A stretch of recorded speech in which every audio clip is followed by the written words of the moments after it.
మారణాయుధాలతో తిరిగే వారిపైన చర్యలు తీసుకోవాలని పొట్టి శ్రీరాములు నెల్లూరు జిల్లా తోటపల్లి గూడూరు పోలీస్ స్టేషన్లో జనసేన సమన్వయకర్త బొబ్బేపల్లి సురేష్ నాయుడు వినతి పత్రం ఇచ్చారు. ఈ సందర్భంగా ఆయన మాట్లాడుతూ గత 5 ఏళ్ల వైసీపీ పాలనలో రాష్ట్రంలో గంజాయి వనాలను పెంచి యువతని గంజాయి లాంటి మత్తు పదార్థాలకు బానిసలను చేసిందని, నేడు ఎక్కడైతే యువత చెడు వ్యసనాలకు బానిసై సమాజంలో విద్రోహ శక్తులుగా తయారవుతున్నారో వాళ్ళందరిపైన చర్యలు తీసుకోవాలని, ప్రజలు ఎటువంటి భయభ్రాంతులకు గురికాకుండా గ్రామాల్లో తిరిగే విధంగా చర్యలు చేపట్టాలని కోరుతూ తెలుగుదేశం పార్టీ నాయకులు జనసేన నాయకులతో కలిసి తోటపల్లి గూడూరు మండల పోలీస్ స్టేషన్ నందు వినతి పత్రం అందించామన్నారు. పోలీసు వారి తనిఖీల్లో భాగంగా వాహన అనుమతి పత్రాలతో పాటు వారి దగ్గర మారణాయుధాలు ఉన్నాయా, మద్యం సేవించి తిరుగుతున్నారా అనేటువంటి విషయాన్ని కూడా దృష్టిలో పెట్టుకుని చర్యలు చేపట్టాలని, ఎవరైనా బహిరంగ ప్రదేశాల్లో మద్యం సేవించినా మారణాయుధాలతో తిరిగిన వారిపైన కఠిన చర్యలు తీసుకోవాలని వినతి పత్రం సమర్పించామని ఈ సందర్భంగా ఆయన వెల్లడించారు.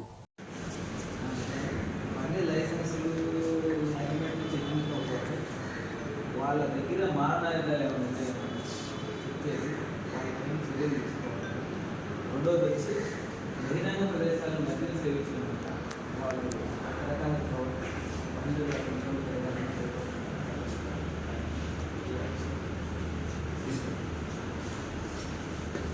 నమస్కారం.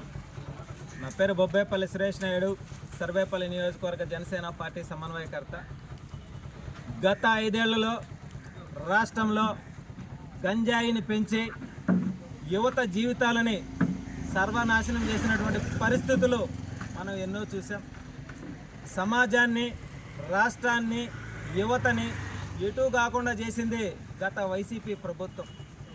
కాబట్టి నేడు కూటమిలో భాగంగా మేమంతా కూడా ఏదైతే యువత చెడు వ్యసనాలకు బానిసలై సమాజానికి విద్రోహ శక్తులుగా తయారవుతున్నారో వాళ్ళందరినీ కూడా గాడిలో పెట్టే విధంగా చర్యలు తీసుకోవాలని చెప్పి ఈరోజు సర్వేపల్లి నియోజకవర్గంలోని తోటపల్లి గూడూరు మండలంలో పోలీస్ స్టేషన్లో ఒక కంప్లైంట్ ఇవ్వడం జరిగింది.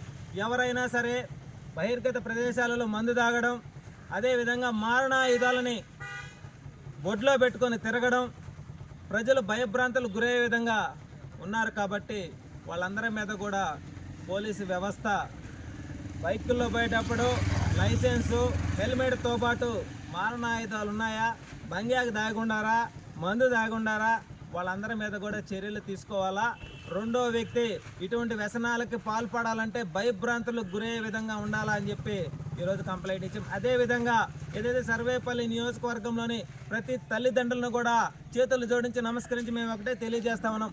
మన బిడ్డలు ఏం చేస్తున్నారు, మన బిడ్డలు కాలేజీకి పోతున్నారా, చదువుకుంటున్నారా, సమాజానికి విద్రోహ శక్తులుగా తయారవుతున్నారా, చెడు వ్యసనాలకు బానిసలు అవుతున్నారా అనేటువంటి విషయాన్ని బాధ్యతగా మీరందరూ కూడా గమనించుకొని ఈ సమాజానికి మంచి పౌరులని ఇచ్చి ఈ రాష్ట్రాన్ని, ఈ నియోజకవర్గాన్ని, ఈ దేశాన్ని కాపాడాలని చెప్పి మనస్ఫూర్తిగా చేతులు జోడించి నమస్కరించి కోరుతా ఉన్నాం. అదేవిధంగా పోలీస్ వ్యవస్థ కూడా ఎవరైతే ఇటువంటి చర్యలకు పాల్పడుతున్నారో గ్రామాలలో కావచ్చు, మండలాలలో కావచ్చు, నియోజకవర్గంలో కావచ్చు, వాళ్ళందరి పైన పార్టీలు ఇవన్నీ చూడకుండా ఉక్కుపాదం మోపి సామాన్యులు కూడా ధైర్యంగా తిరగగలిగే విధంగా, ఒక ధైర్యాన్ని ఇచ్చే విధంగా చర్యలు చేపట్టాలని చెప్పి మనస్ఫూర్తిగా తెలియజేస్తా ఉన్నాం. ఈ విషయాన్ని ఇక్కడే కాదు సర్వేపల్లి నియోజకవర్గంలోని 5 మా పోలీస్ స్టేషన్లో కూడా ఇవ్వడంతో పాటు హోంశాఖ మంత్రి గారికి కూడా మేము యొక్క వినతి పత్రాన్ని అందజేస్తాం. సమాజంలో ఏదైతే 5 ఏళ్ల పాటు అస్తవ్యస్తంగా తయారై రాష్ట్రం ఆర్థికంగా సంక్షోభంలోకి పోయి యువత అందరూ కూడా చెడు వ్యసనాలకు బానిసలైనారో వాళ్ళందరినీ కూడా గాడిలో పెడతాం.